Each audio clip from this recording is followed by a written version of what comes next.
Hello ನಮಸ್ಕಾರ, ಹೇಗಿದ್ದೀರಾ? ಎಲ್ಲರೂ ಚೆನ್ನಾಗಿದ್ದೀರಾ ಅಂತ ಅನ್ಕೊಂಡಿದ್ದೀನಿ. ಸ್ವಾಗತ ಸುಸ್ವಾಗತ ನನ್ನ ಮತ್ತೊಂದು ಹೊಸ ವಿಡಿಯೋಗೆ. ಸೊ ಇವತ್ತಿನ ಈ ವಿಡಿಯೋದಲ್ಲಿ ಸಲಾರ್ ಸಿನಿಮಾದ ರಿವ್ಯೂ ಹೇಗಿದೆ ಅಂತ ನೋಡೋಣ. ಅದಕ್ಕಿಂತ ಮುಂಚೆ ಇನ್ನೂ ನನ್ನ ಚಾನಲ್ಗೆ ಯಾರು ಸಬ್ಸ್ಕ್ರೈಬ್ ಮಾಡಿ, ಶೇರ್ ಮಾಡಿ, ಲೈಕ್ ಮಾಡಿ ಮತ್ತು ಬೆಲ್ ಐಕನ್ ಒತ್ತೋದನ್ನ ಮರಿಬೇಡಿ ಅಂತ ಹೇಳ್ತಾ ವಿಡಿಯೋನ ಸ್ಟಾರ್ಟ್ ಮಾಡೋಣ ಬನ್ನಿ. ಸೊ ನಿಮ್ಗೆ ಗೊತ್ತಿರಬಹುದು, ನಿನ್ನೆ ತಾನೇ ಸಲಾರ್ ಸಿನಿಮಾ ರಿಲೀಸ್ ಆಗಿದೆ ಮತ್ತು ಆ ಸಿನಿಮಾದ ರಿವ್ಯೂ ಕೂಡ ಬರ್ತಾ ಇದೆ. ಸಲಾರ್ ಸಿನಿಮಾದ ರಿವ್ಯೂ ಆಲ್ಮೋಸ್ಟ್ ನಾನು ನೋಡಿರೋ ಪ್ರಕಾರ ಎಲ್ಲರದು ಒಂದೇ ತರ ಇದೆ. ಸೊ ನಾನು ಕೆಲವು ಯೂಟ್ಯೂಬರ್ಸ್ ಗಳ ಸಲಾರ್ ಸಿನಿಮಾದ ರಿವ್ಯೂನ ನೋಡಿದೆ. ಸೊ ನಾನು ನೋಡಿರುವ ಕೆಲವೊಂದಷ್ಟು ರಿವ್ಯೂ ನಲ್ಲಿ ಆಲ್ಮೋಸ್ಟ್ ಎಲ್ಲರೂ ಸೇಮ್ ರಿವ್ಯೂನ ಕೊಡ್ತಾ ಇದ್ದಾರೆ. ಸೊ ಅದು ಯಾವ್ದಂದ್ರೆ ಸಲಾರ್ ಸಿನಿಮಾ ಉಗ್ರಂ ಸಿನಿಮಾದ ರೀಮೇಕ್ ಅಂತ ಹೇಳ್ತಾ ಇದ್ದಾರೆ. ನಾನು ಇನ್ನು ಸಲಾರ್ ಸಿನಿಮಾನ ನೋಡಿಲ್ಲ. ಕೆಲವೊಂದು ಯೂಟ್ಯೂಬರ್ಸ್ ಗಳ ರಿವ್ಯೂನ ನೋಡಿ ಅದರ ಆಧಾರದ ಮೇಲೆ ಹೇಳ್ತಾ ಇದ್ದೀನಿ. ಆಲ್ಮೋಸ್ಟ್ ಎಲ್ಲರೂ ಸಲಾರ್ ಸಿನಿಮಾ ಉಗ್ರಂ ಸಿನಿಮಾದ ರೀಮೇಕ್ ಅಂತಾನೆ ಹೇಳ್ತಾ ಇದ್ದಾರೆ. ನೀವು ಏನಾದ್ರೂ ಸಲಾರ್ ಸಿನಿಮಾನ ನೋಡಿದ್ರೆ ಮತ್ತು ನಿಮಗೆ ಏನಾದ್ರೂ ಸಲಾರ್ ಸಿನಿಮಾ ಉಗ್ರಂ ಸಿನಿಮಾದ ರೀಮೇಕ್ ಅಂತ ಅನ್ಸಿದ್ರೆ ಈ ವಿಡಿಯೋದಲ್ಲಿ ಕಮೆಂಟ್ ಮಾಡಿ. ಮತ್ತು ಕೆಲವರು ಹೇಳ್ತಾ ಇದ್ದಾರೆ ಸಲಾರ್ ಸಿನಿಮಾದ ಕೊನೆಯಲ್ಲಿ KGF ನ ಸ್ಟೋರಿ ಲೈನ್ ಇದೆ ಅಂತ, ಅಂದ್ರೆ KGF ತರ ಸ್ಟೋರಿ ಇದೆ ಅಂತ.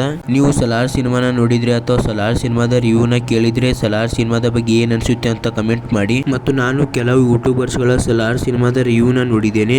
ಆ ಯೂಟ್ಯೂಬರ್ಸ್ ಗಳು ಸಲಾರ್ ಸಿನಿಮಾದ ಬಗ್ಗೆ ಏನಂತ ರಿವ್ಯೂನ ಕೊಟ್ಟಿದ್ದಾರೆ ಅಂತ ನೋಡ್ಕೊಂಡ್ ಬರೋಣ ಬನ್ನಿ. ಸೊ ಮೊದಲೇದಾಗಿ ಸಿನಿಮಾ ವಿತ್ ವರ್ಣ ಅಂತ ಕನ್ನಡ ಯೂಟ್ಯೂಬರ್ ಇದ್ದಾರೆ. ಸೊ ಇವರು ಕನ್ನಡ ಸಿನಿಮಾದ ರಿವ್ಯೂ ಮತ್ತು ಅಪ್ಡೇಟ್ ಗಳನ್ನ ಕೊಡ್ತಾರೆ. ಸೊ ಅವರ ಒಂದು ವಿಡಿಯೋದಲ್ಲಿ ಸಲಾರ್ ಸಿನಿಮಾದ ಬಗ್ಗೆ ರಿವ್ಯೂನ ಕೊಟ್ಟಿದ್ದಾರೆ. ಏನಂತ ಕೊಟ್ಟಿದ್ದಾರೆ ಅಂತ ನೋಡ್ಕೊಂಡ್ ಬರೋಣ ಬನ್ನಿ. ಸೊ ಅವರ ವಿಡಿಯೋದ ಒಂದು ಸಣ್ಣ ಪಾರ್ಟ್ ನ ತೋರಿಸ್ತೀನಿ. ಪೂರ್ತಿಯಾಗಿ ನೋಡ್ಬೇಕಂದ್ರೆ ಆ ವಿಡಿಯೋದ ಲಿಂಕ್ ನ ಡಿಸ್ಕ್ರಿಪ್ಷನ್ ಅಲ್ಲಿ ಕೊಟ್ಟಿರ್ತೀನಿ. ಸೊ ಈಗ ನೋಡಬಹುದು.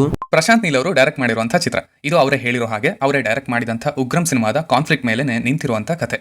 ಸೊ ಸಿಂಪಲ್ ಆಗಿ ಹೇಳೋದಾದ್ರೆ ಇದೊಂದು ಡೀಸೆಂಟ್ ವಾಚ್ ಅಂತ ಹೇಳ್ತೀನಿ. ಸ್ಪೆಷಲಿ ಉಗ್ರಂನ ನೋಡಿರೋರಿಗೆ ಅಂಡ್ ಅಲ್ಲಿನ ಕ್ಯಾರೆಕ್ಟರ್ಗಳನ್ನ ಸೀಕ್ವೆನ್ಸ್ಗಳನ್ನ ತುಂಬಾ ಇಷ್ಟಪಟ್ಟು ಓನ್ ಮಾಡ್ಕೊಂಡಿರೋರಿಗೆ. ಸೊ ನೀವು ನೀಲ್ ಅವರ ಟೇಕಿಂಗ್ ನ ಇಷ್ಟಪಡೋರಾದ್ರೆ ಅಂಡ್ ಉಗ್ರಂನ ಇನ್ನೊಂದು ವರ್ಷನ್ ಅಲ್ಲಿ ಇನ್ನೊಂಚೂರು ಡೀಪ್ ಆಗಿ ಸ್ವಲ್ಪ ಚೇಂಜಸ್ ಗಳ ಜೊತೆಗೆ ನೋಡೋಕೆ ಇಷ್ಟಪಡೋರಾದ್ರೆ ಇದನ್ನ ನೋಡಬಹುದು ಅಂತ ಹೇಳ್ತೀನಿ. ಇನ್ನು ನೋಡಿಲ್ದೆ ಇರೋರಿಗೆ, ಪ್ರಭಾಸ್ ಅವರ ಫ್ಯಾನ್ಸ್ಗೆ ಇದು ಗುಡ್ ವಾಚ್ ಕೂಡ ಆಗುತ್ತೆ, ಗ್ರೇಟ್ ವಾಚ್ ಕೂಡ ಆಗುತ್ತೆ. ಮತ್ತು ಇನ್ನೊಬ್ರು ಖಡಕ್ ಸಿನಿಮಾ ಅಂತ ಯೂಟ್ಯೂಬರ್ ಇದ್ದಾರೆ. ಸೊ ಇವರು ಕೂಡ ಕನ್ನಡ ಸಿನಿಮಾದ ರಿವ್ಯೂ ಮತ್ತು ಅಪ್ಡೇಟ್ ನ ಕೊಡ್ತಾರೆ. ಸೊ ಇವರು ಕೂಡ ಇತ್ತೀಚಿನ ವಿಡಿಯೋದಲ್ಲಿ ಸಲಾರ್ ಸಿನಿಮಾದ ರಿವ್ಯೂನ ಕೊಟ್ಟಿದ್ದಾರೆ. ಏನಂತ ರಿವ್ಯೂನ ಕೊಟ್ಟಿದ್ದಾರೆ ಅಂತ ನೋಡ್ಕೊಂಡ್ ಬರೋಣ ಬನ್ನಿ. ಅವರ ವಿಡಿಯೋದ ಒಂದು ಸಣ್ಣ ಪಾರ್ಟ್ ನ ತೋರಿಸ್ತೀನಿ. ಪೂರ್ತಿಯಾಗಿ ನೋಡ್ಬೇಕಂದ್ರೆ ಅವರ ಒಂದು ವಿಡಿಯೋದ ಲಿಂಕ್ ನ ಡಿಸ್ಕ್ರಿಪ್ಷನ್ ಅಲ್ಲಿ ಕೊಟ್ಟಿರ್ತೀನಿ. ಸೊ ಈಗ ನೋಡಬಹುದು. ಡೈಲಾಗ್ಸ್ ಬಂದು ಸಂದೀಪ್ ರೆಡ್ಡಿ, ಬಂದಿತ, ಹನುಮಾನ್ ಮತ್ತು ಡಾಕ್ಟರ್ ಸೂರ್ಯ ಅವರು ಬರೆದಿದ್ದಾರೆ. ಕೆಲವು ಡೈಲಾಗ್ಗಳು ಚೆನ್ನಾಗಿದೆ. KGF ಹಾಗೂ ಉಗ್ರಂನಷ್ಟು ಪವರ್ಫುಲ್ ಡೈಲಾಗ್ಗಳು ಇದರಲ್ಲಿ ಇಲ್ಲ ಅಂತ ಅನಿಸ್ತು. ಕನ್ನಡದ ಡಬ್ಬಿಂಗ್ ನಿಜಕ್ಕೂ ಚೆನ್ನಾಗಿದೆ. ಕನ್ನಡದ ಡಬ್ಬಿಂಗ್ ಇಷ್ಟು ಚೆನ್ನಾಗಿದ್ರು ಸಿನಿಮಾವನ್ನ ತೆಲುಗುನಲ್ಲೇ ಹೆಚ್ಚು ರಿಲೀಸ್ ಮಾಡಿರೋದು ಇದು ಉಗ್ರಂನ ಅಪ್ಗ್ರೇಡೆಡ್ ವರ್ಷನ್ ಅನ್ನೋ ರೀಸನ್ ಗೊತ್ತಾಗಿಲ್ಲ. ನೋಡಿದಂತಹ ಎಕ್ಸ್ಪೀರಿಯನ್ಸ್ ನೊಂದಿಗೆ ಸ್ಟ್ರಾಂಗ್ ಇಂಪ್ಯಾಕ್ಟ್ ಮಾಡುವಂತಹ ಕ್ಲೈಮ್ಯಾಕ್ಸ್ ಪಾರ್ಟ್ 2ಗೆ ಕಾಯೋ ಹಾಗೆ ಖಂಡಿತ ಮಾಡುತ್ತೆ.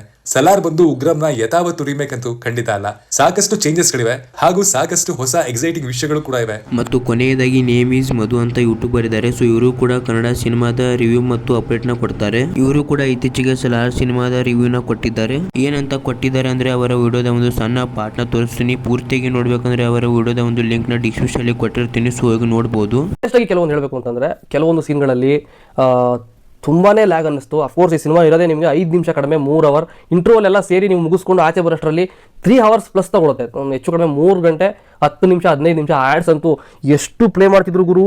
ಜನ ಜಾಸ್ತಿ ಇದ್ರು, ಫುಲ್ ಹೌಸ್ಫುಲ್ಲು, ಸಿಕ್ಕಾಪಟ್ಟೆ ಜನ ಇದ್ರು, ಎಲ್ಲರೂ ವಿಜಿಲ್ ಆಗ್ತಿದ್ದಾರೆ, ಆ್ಯಡ್ಸ್ ಬರ್ತಾನೆ ಇದ್ದಾರೆ. ಎಲ್ಲ ಸೇರಿ ಥಿಯೇಟ್ರಿನ ಆಚೆ ಬರೋಷ್ಟರಲ್ಲಿ ಹೆಚ್ಚು ಕಡಿಮೆ 3.5 ಗಂಟೆ ಆಯಿತು ಗುರು. ಓಕೆನಾ. ಒಂದು ಸ್ವಲ್ಪ ಕೆಲವೊಂದು ಸೀನ್ಗಳಂತೂ ತುಂಬಾನೇ ಲ್ಯಾಗ್ ಆಯಿತು. ತುಂಬಾನೇ ಲ್ಯಾಗ್ ಆಯಿತು ಅಂತ ನನಗನ್ನಿಸ್ತು. ಎಲ್ಲೋ ಒಂದು ಕಡೆ ಮ್ಯೂಸಿಕ್ನ ಇನ್ನೂ ಬೆಟರ್ ಆಗಿ ಮಾಡ್ಬೋದಾಗಿತ್ತು ರವಿ ಬಸ್ರೂರ್ ಅವರು. ಇನ್ನೂ ಸಖತ್ತಾಗಿ ಕೊಡ್ಬೋದಾಗಿತ್ತು. ಅಲ್ಲಿದ್ದಂಥ ಹೀರೋಗೆ, ಅಲ್ಲಿದ್ದಂಥ ಕತೆಗೆ, ಅಲ್ಲಿದ್ದಂಥ ಡೈರೆಕ್ಟ್ರು ಇಷ್ಟೆಲ್ಲ ಇದ್ಕೊಂಡು ಇನ್ನೂ ಒಂದು ಸ್ಟೆಪ್ ಮುಂದೆ ಹೋಗಿರೋ ಸಾಕಾಗ್ತಿತ್ತು. ಐ ಥಿಂಕ್ ಮ್ಯೂಸಿಕ್ ಯಾವುದೋ ಲೆವೆಲ್ ಇರ್ತಾ ಇತ್ತು. ನನಗನ್ನಿಸ್ತಾ ಒಂಚೂರು ಕಡಿಮೆ ಆಯಿತು ಮ್ಯೂಸಿಕ್ ಅಂತ ಅನ್ನಿಸ್ತು.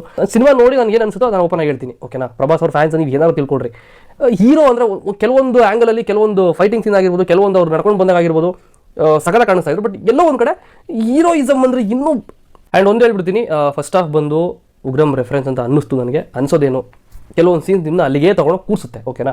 ಸೆಕೆಂಡ್ ಹಾಫ್ ಬಂದು ನಿಮಗೆ ಸ್ಟೋರಿ ಲೈನ್ ಚೇಂಜ್ ಆಗುತ್ತೆ, ಆಕ್ಷನ್ ಸೀಕ್ವೆನ್ಸ್ ಇದೆ. ಸೊ ಇವತ್ತಿನ ಈ ವಿಡಿಯೋದಲ್ಲಿ ಇಷ್ಟೇ. ನಿಮಗೇನಾದರೂ ಸಲಾರ್ ಸಿನಿಮಾದ ಬಗ್ಗೆ ಒಪಿನಿಯನ್ ಕೊಡಬೇಕಂದ್ರೆ ಈ ಕಮೆಂಟ್ ಬಾಕ್ಸ್ ಅಲ್ಲಿ ತಿಳಿಸಿ ಅಂತ ಹೇಳ್ತಾ ಈ ವಿಡಿಯೋನ ನೀವು ಇಲ್ಲಿ ತನಕ ನೋಡಿದ್ರೆ ಅಂದ್ರೆ ಈ ವಿಡಿಯೋ ನಿಮಗೆ ಇಷ್ಟ ಆಗಿರುತ್ತೆ ಅಂತ ಅನ್ಕೊಂಡಿದ್ದೀನಿ. ಈ ವಿಡಿಯೋಕ್ಕೆ ಬರೀ 50 ಲೈಕ್ನ ಏಮ್ನ ಕಂಪ್ಲೀಟ್ ಮಾಡಿ ಅಂತ ಹೇಳ್ತಾ, ಮತ್ತೆ ಇನ್ನೂ ನನ್ನ ಚಾನಲ್ಗೆ ಯಾರು ಸಬ್ಸ್ಕ್ರೈಬ್ ಮಾಡಿ, ಶೇರ್ ಮಾಡಿ, ಲೈಕ್ ಮಾಡಿ ಅಂತ ಹೇಳ್ತಾ, ಮತ್ತೆ ನಾನು ಬರ್ತೀನಿ ಮುಂದಿನ ವಿಡಿಯೋದಲ್ಲಿ ಇದೇ ರೀತಿ ಹೊಸ ಅಪ್ಡೇಟ್ಗಳೊಂದಿಗೆ. ಸೊ ಅಲ್ಲಿ ತನಕ ಬಾಯ್ ಬಾಯ್. ಏನು ಮಾಡೋದು ಮುಂದೆ ಏನು ಮಾಡೋದಂತ ನೀನು ಮಂಕಾಗಿ ಕೂತ್ರಂಗೆ.